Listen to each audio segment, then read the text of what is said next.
ఇక బులెటిన్ లో exclusive news చూస్తున్నాం. హోసూరు గగనతలంలో ఎగరాల్సిన విమానాల రెక్కలకు కేంద్రం కత్తెర వేసింది. సరిగ్గా అదే సమయంలో సరిహద్దులోని కుప్పంలో ఎయిర్పోర్ట్ టేక్ ఆఫ్ కు సిద్ధమవుతోంది. ఈ ఒక్క పరిణామం ఇప్పుడు రెండు రాష్ట్రాల మధ్య చిచ్చు పెడుతోంది.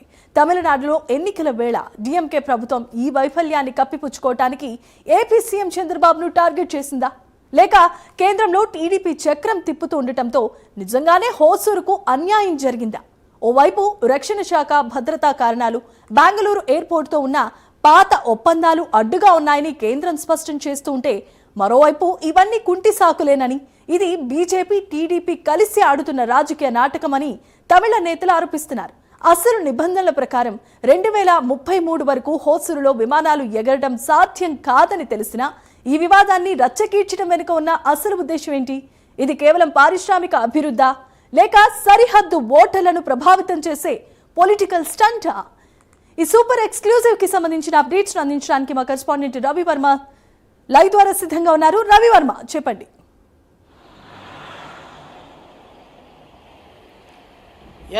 హోసూరులో విమానాశ్రయం ఏర్పాటు వివాదాస్పదానికి దారితీసింది. ముఖ్యంగా అంటే హోసూరు కర్ణాటక రాష్ట్ర సరిహద్దు, అలాగే ఈ కుప్పం అనేది ఆంధ్ర రాష్ట్ర సరిహద్దు, అలాగే కృష్ణగిరి అనేది తమిళనాడు రాష్ట్ర సరిహద్దు, మూడు రాష్ట్రాలకు సరిహద్దులైనటువంటి ఆ ప్రాంతంలో విమానాశ్రయం అవసరం అని చెప్పేసి గతంలో కేంద్ర ప్రభుత్వం సూచించింది.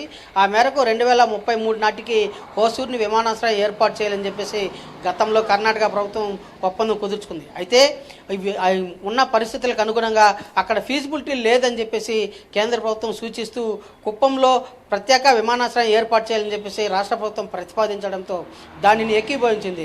కుప్పంలో భవిష్యత్తులో ఇప్పుడు బెంగళూరులో ఉన్నటువంటి అంతర్జాతీయ విమానాశ్రయానికి ధీటుగా కుప్పంలో విమానాశ్రయం ఏర్పాటు చేసినట్లయితే కార్గో విమాన సర్వీసులకు వెసులుబాటు ఉంటుందని చెప్పి భావించి 90 కిలోమీటర్ల దూరంలో ఉన్నటువంటి కుప్పంలో విమానాశ్రయం ఏర్పాటుకు కేంద్రం గ్రీన్ సిగ్నల్ ఇచ్చింది.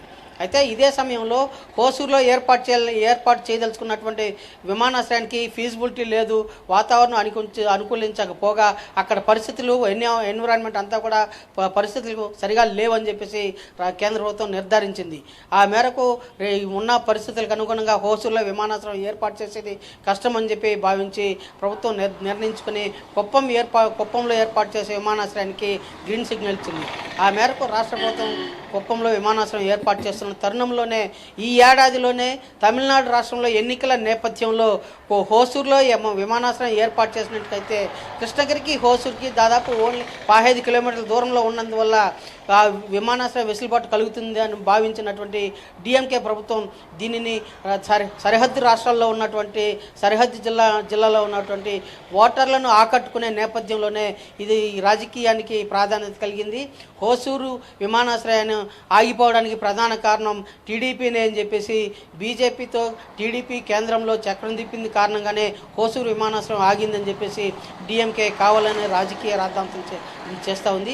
ఈ నేపథ్యంలోనే కేవలం రాజకీయ నేపథ్యంలో కాకుండా వాతావరణము అక్కడ ఉన్నటువంటి పరిస్థితులకు అనుగుణంగా పరిశీలించినట్లయితే హోసూరులో విమానాశ్రయం ఏర్పాటు చేసేందుకు అవకాశం లేదు కాబట్టి కుప్పంలో విమానాశ్రయం ఏర్పాటు చేసేందుకు అనుమతించిందని చెప్పే భావన సర్వత్రా ఉన్నా కూడా కేవలం రాజకీయ దృక్పథంతోనే ఎన్నికలు సమీపిస్తున్న నేపథ్యంలో డిఎంకే పార్టీ కేవలం ఇప్పుడు ఎన్డీఏ కేంద్రంలో ఇండియా కూటమిలో కాంగ్రెస్ డిఎంకే రెండూ కలిసి ఉన్న నేపథ్యంలోనే దీన్ని రాజకీయంగా వాడుకోవాలని, రాజకీయంగా ఎత్తుగడ వేయాలనే సంకల్పంతోనే అటు కాంగ్రెస్, కర్ణాటకలోని కాంగ్రెస్ ప్రభుత్వం, ఇటు తమిళనాడులోని డిఎంకే ప్రభుత్వం రెండూ కలిపి ఇటు టీడీపీ బీజేపీ రెండు అలయన్స్లో ఉన్న నేపథ్యంలో ఎన్డీఏ కూటమిలో అలయన్స్లో ఉన్న నేపథ్యంలో ఇరకాపడం పెట్టాలి, రాజకీయంగా పబ్బం గడుపుకోవాలనే ఉద్దేశంతోనే ఇది హోసూరు విమానాశ్రయాన్ని తెరపైకి తీసుకొచ్చారు.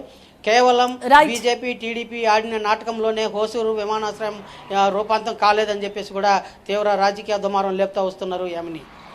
Right, thanks for the updates Ravi Varma.